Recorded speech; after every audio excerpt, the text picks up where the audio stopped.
বন্ধুরা, তোমরা যারা খরিফ সিজনের জন্য বাংলা শস্য বীমা প্রকল্পে নাম নথিভুক্ত করেছো, তোমাদের প্রত্যেকের জন্য একটা খুশির খবর রয়েছে। বাংলা শস্য বীমা প্রকল্পে যে সমস্ত কৃষকরা আবেদন করেছো, তোমাদের টাকা দেওয়ার প্রসেস কিন্তু অলরেডি শুরু হয়ে গেছে।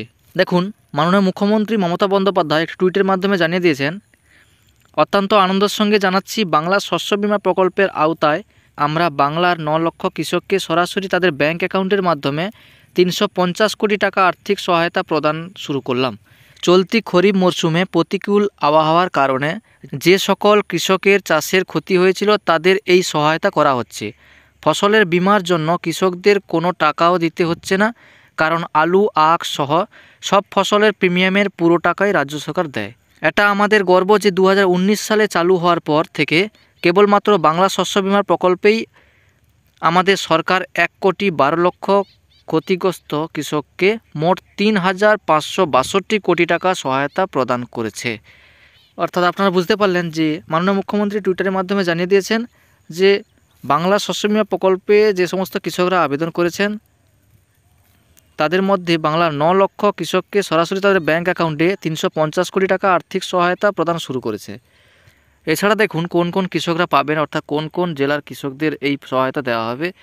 এখানে দেখুন বলা হয়েছে, দক্ষিণবঙ্গের হাওড়া, হুগলি, পূর্ব বর্ধমান, পশ্চিম মেদিনীপুর, বাঁকুড়া বিস্তারিত এলাকা বন্যার জলে প্লাবিত হয়। বিঘার পর বিঘা চাষের জমি বন্যার জলে ডুবে থাকে দীর্ঘ সময়। ধান চাষ সহ অন্যান্য মরশুমি ফসল মাঠেই নষ্ট হয়েছিল। পুজোর আগে এই বন্যায় মাথায় হাত পড়েছিল কৃষকদের। প্রচুর আর্থিক ক্ষতির সামনে পড়েছিলেন বাংলার কৃষকরা। উত্তরবঙ্গের জেলাগুলিতেও কৃষকদের এই সমস্যায় পড়তে হয়েছিল।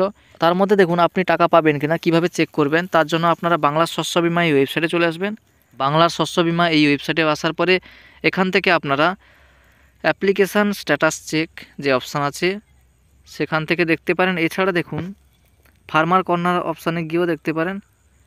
এখানে অ্যাপ্লিকেশান স্ট্যাটাস এই অপশানে ক্লিক করলে আপনাদের অ্যাপ্লিকেশান আইডি নাম্বারটা বসাতে হবে। অ্যাপ্লিকেশান আইডি নাম্বার আপনি পাবেন যখন আপনি বাংলা শস্য বীমা প্রকল্পে আবেদন করেছিলেন, তখন যে অ্যাপ্লিকেশান আইডি নাম্বারটা লেখা ছিল সেই অ্যাপ্লিকেশান আইডি নাম্বারটা এখানে বসিয়ে চেক এই অপশানে ক্লিক করবেন। এছাড়া অ্যাপ্লিকেশান আইডি নাম্বার জানার জন্য আপনাদের ফার্মার কর্নার এই অপশানে আসতে হবে। এরপরে আপনারা এখান থেকে আপনার ভোটার কার্ডের নাম্বার বসিয়ে চেক করতে পারবেন। এবং কিভাবে চেক করবেন অলরেডি আমার চ্যানেলে ভিডিও দেওয়া আছে, আমি ডেসক্রিপশানে ভিডিও লিঙ্ক দিয়ে দেবো, ওখান থেকে আপনারা দেখে নেবেন কিভাবে আপনারা বাংলা শস্য বীমা প্রকল্পের স্ট্যাটাস চেক করবেন। থ্যাংক ইউ বন্ধুরা, আজকে ভিডিওটা এই পর্যন্ত। ভিডিওটা ভালো লাগলে অবশ্যই একটু লাইক করে চ্যানেলটাকে সাবস্ক্রাইব করে দেবেন এবং পাশে থাকা বেল আইকনটি অল করে দেবেন।